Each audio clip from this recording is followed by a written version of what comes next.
ओम शांति। आज है 24/1/2024 की साकार मुरली। ओम शांति। बाप दादा, मीठे बच्चे, आत्म अभिमानी बनने की प्रैक्टिस करो तो विकारी ख्यालात उड़ जाएंगे। बाप की याद रहेगी तो आत्मा सत्वप्रधान बन जाएगी। प्रश्न है, मनुष्यों को दुनिया में किस रास्ते का बिल्कुल भी पता नहीं। बाप से मिलने और जीवन मुक्ति प्राप्त करने का रास्ता किसी को नहीं पता। सिर्फ शांति शांति करते रहते, कॉन्फ्रेंस करते रहते, जानते नहीं कि विश्व में शांति कब थी, कैसे हुई। तुम पूछ सकते हो कि विश्व में शांति देखी है, शांति कैसी होती है। विश्व में शांति तो बाप द्वारा स्थापन हो रही है, तुम आकर समझो। ओम शांति।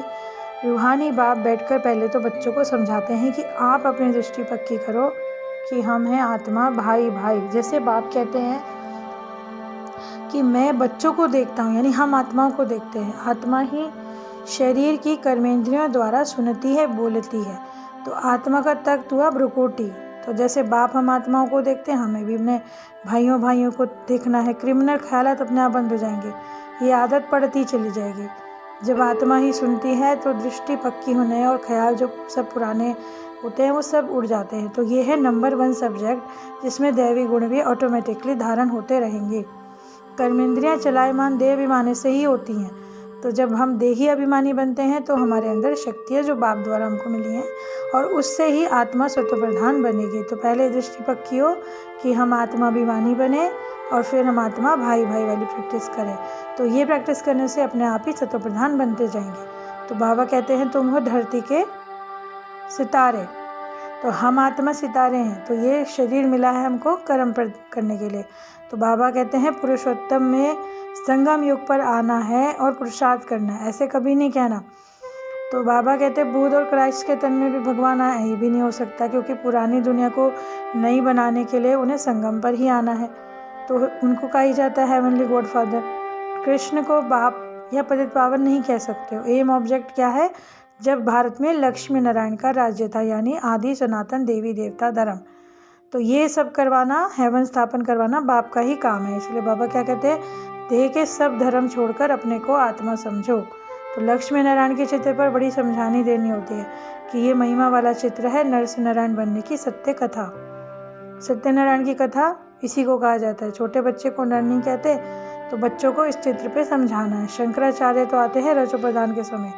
तो देवी देवता धर्म जो स्थापना करते हैं वो सन्यासी लोग नहीं कर सकते, ना वो राजयोग सिखला सकते, और ना इस तरह होता कि बैल पे सवारी होती। तो बाबा कहते हैं विश्व में शांति होने वाली है, ये तब बुद्धि में आता है जब हम बाबा की बात को समझते हैं और झट मानेंगे भी।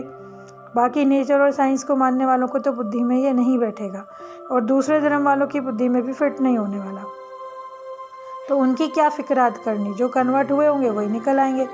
तो अभी बाबा ने क्या समझानी दी कि आप पहले अपने आप को आत्माभिमानी बनो, और तुम भाई भाई दृष्टि रखो, और देवताओं के पुजारियों को समझाओ। बड़े आदमी कभी नहीं आते, उनके पास धंधा करने के बाद फुर्सत ही कहाँ है, सारा दिन बुद्धि धंधे में होती है।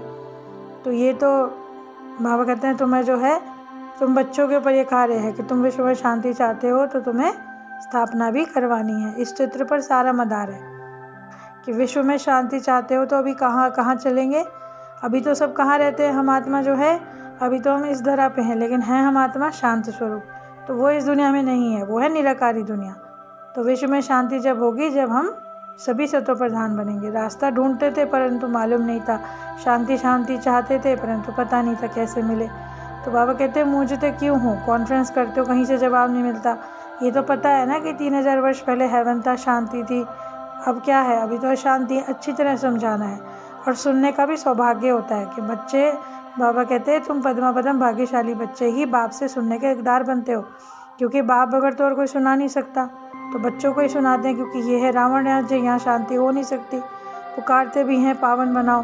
तो लेकिन बाबा कहते हैं राम राज्य रावण राज्य में फ़र्क है। सूर्यवंशी, चंद्रवंशी बड़े लोग भी अहंकार करते हैं, मैं फलाना हूँ, मैं ये हूँ। तो लक्ष्मी नारायण की चित्र पर समझाना बड़ा सहज है। विश्व में शांति यहीं होएगी, लेकिन मुख्य है चित्रों पर समझाने से मनुष्यों के ख्यालात चले जाते हैं।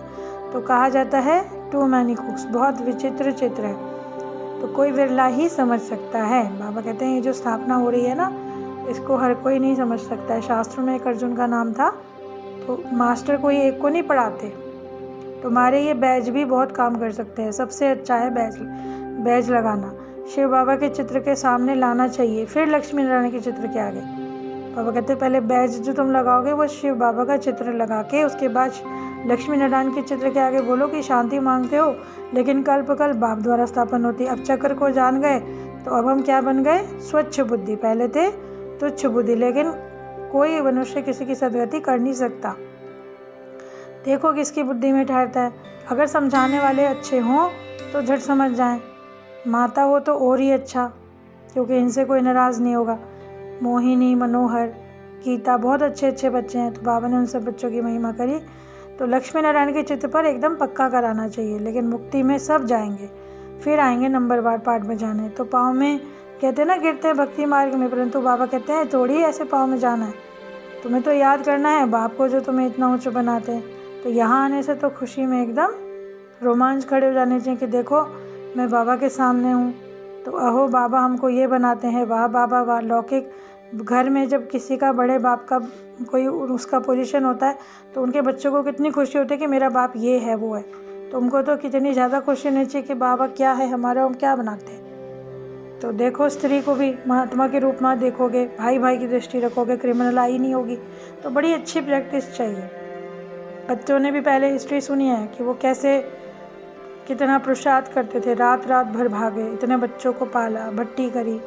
तो ये तो वंडर है ना। बाबा कहते हैं गॉड फादर तुमको पढ़ाते हैं जो कितना साधारण है, कितना अच्छी रीति पढ़ाते हैं। फिर बच्चे कहते हैं कि बाबा आप हमें विश्व का मालिक बनाते हो, तो अनगिनत बार ही आए हो, तो अब तुम बच्चे मुझसे राम राज्य लेते हो, अब ये खेल है। फिर बाबा ने याद प्यार दिया, मीठे मीठे सिक्के दे बच्चों प्रति माता पिता बाप दादा का याद प्यार और गुड मॉर्निंग। रूहानी बाप की रूहानी बच्चों को नमस्ते।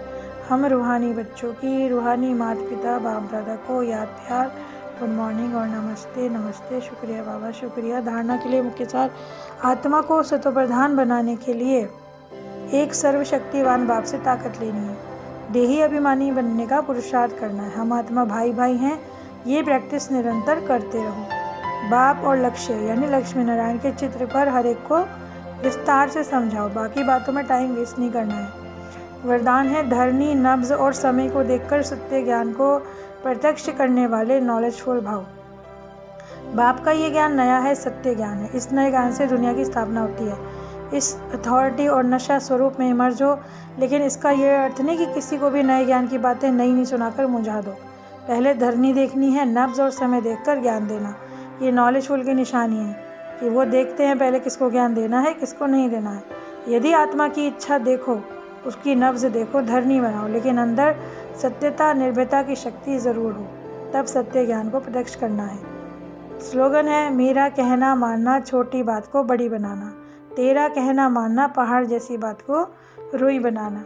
तो बाबा ने हमको ये सिखाया ना, हर चीज़ में मेरा मेरा करते थे तो कितना तनाव जीवन था। अब बाबा को बीच में ले आए, बाबा को सब कुछ दे दिया, तो यानी सब कुछ तेरा, तो हर बात पहाड़ जैसी भी रुई है। अव्यक्ति साइलेंस द्वारा डबल लाइट फरिश्ता स्थिति का अनुभव। जिम्मेवारी को निभाना आवश्यक है, लेकिन जितनी बड़ी जिम्मेवारी उतना ही डबल लाइट। जिम्मेवारी निभाते हुए उसके बोझ से न्यारे रहो, इसको कहते हैं बाप का प्यारा। घबराओ नहीं, क्या करूं, बहुत जिम्मेवारी, होता ही नहीं, ये तो बड़ा मुश्किल है, ये महसूस था बोझ है। तो डबल लाइट रहना है और उससे न्यारा भी रहना, मतलब बोझ से, और कोई भी जिम्मेवारी के कर्म की हलचल का बोझ ना हो, तब कहेंगे डबल लाइट। तो आज कितनी ज्ञानवर्धक मंडली के लिए बाबा का पद्मा पदम शुक्रिया। ओम शांति।